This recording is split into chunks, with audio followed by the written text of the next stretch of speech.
Hey, beautiful souls. Welcome back to another episode of Getting Under the Skin.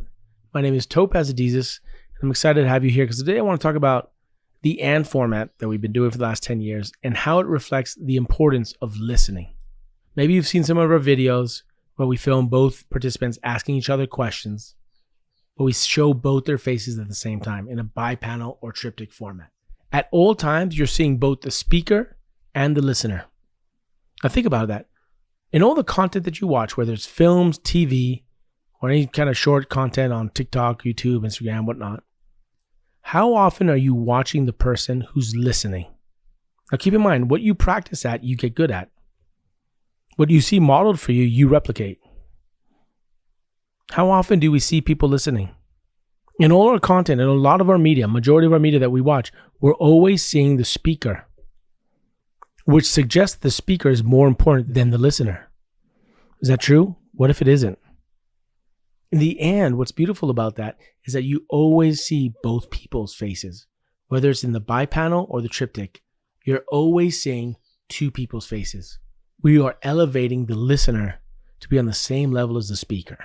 And what we're truly highlighting is the space between them. It's the connection that's important. And if we don't see that reflected in the media or the content that we watch, how can we model that in our own life? That's why many of us, I think, believe that the response is more important than the listening. What happens when you listen? Does the other person feel heard? If you play back to them what they said, what you heard them said, and it aligns with what they said, they feel heard. And oftentimes we fight more about being heard than about being right. We think it's because I'm fighting because I want to be right. Actually, you're fighting because you want to be heard.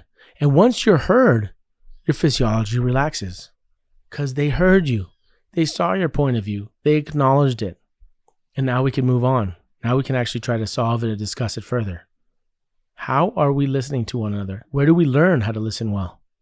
It's one of the beautiful things of the AND format, in my opinion. And what if conversations had two parts? A listening and a responding. I mean, sometimes is by responding immediately, are you actually denying the listening to the other? Are you not giving that pause a moment so that they know they've been heard? Something to think about.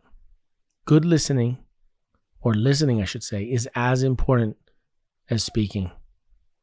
Maybe even more so. Thanks for joining. Have a great day, and I'd love to hear your thoughts in the comments. And if you have anything you'd like me to explore or talk about, please also leave that in the comments. Have a great day. Take care. Thank you so much.